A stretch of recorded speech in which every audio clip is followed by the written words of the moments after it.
This is the Kipsta Viralto IV, and I'm going to tell you why it reminds me of one of the best Nike TMPOs of all time. So first of all, for people who do not know, Kipsta are basically Decathalon's football brand. Kipsta boots are known for their durability as well as their great price. For an elite tier boots, this will only cost you £90, and there are some colorways which are even a bit cheaper than that. Now in terms of durability, Kipsta have this very unique thing where they have like this kind of lifespan which they attach to their boots, which is called XP. XP is just short for experience, and these boots have a XP of 95, meaning they should last you 95 games and training sessions. And in terms of the construction of the boot, you have kangaroo leather in the forefoot, which is very soft and supple and plush.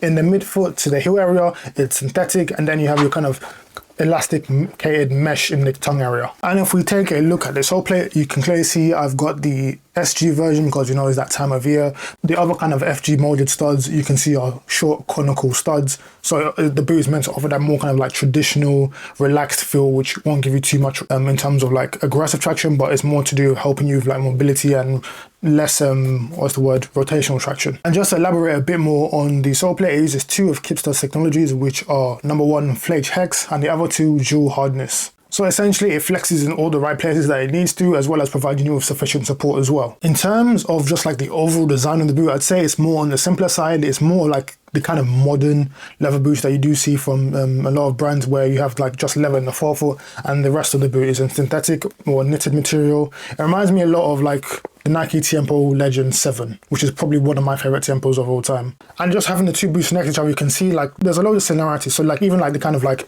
I don't know what to call it, this kind of like bossed kind of design on the forefoot, because it doesn't have any stitches on it. It's very similar to the kind of like same thing that you see on the TMPO 7 as well. And again, same with the knitted tongue areas, and then the midfoot to the heel area is, as you can see, synthetic. Now, as you can see, they're a bit worn in already because I played a game in them recently. I watched them just for this video.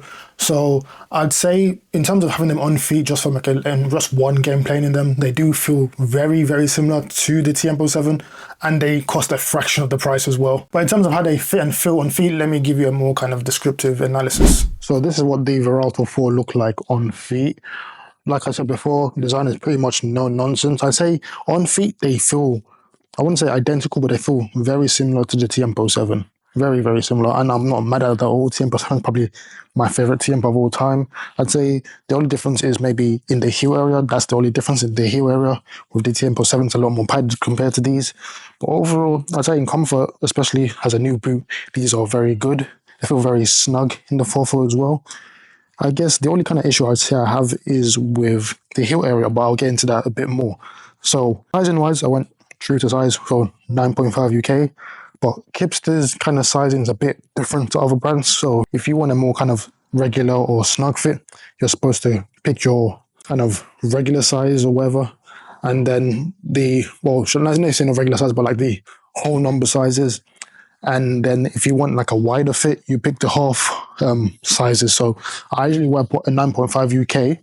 I'm wearing a 9.5 UK in these, but I probably should have gone with a 9, just because there's a bit of heel slippage in the heel area, because these are a wider fitting boot. My feet are a bit on the narrower to slim side, so I probably should have gone with a 9 instead of a 9.5 UK, but the length between the half sizes and the kind of whole number sizes be exactly the same. It's just the difference in volume with the half sizes is the only difference.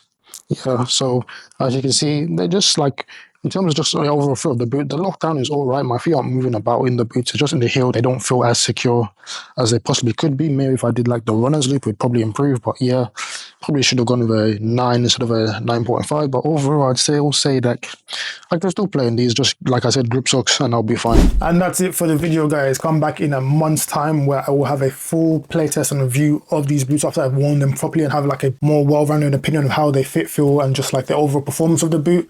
And don't forget to like, subscribe. My name is Sub. This is Substance Football. Thanks for watching. See you next time.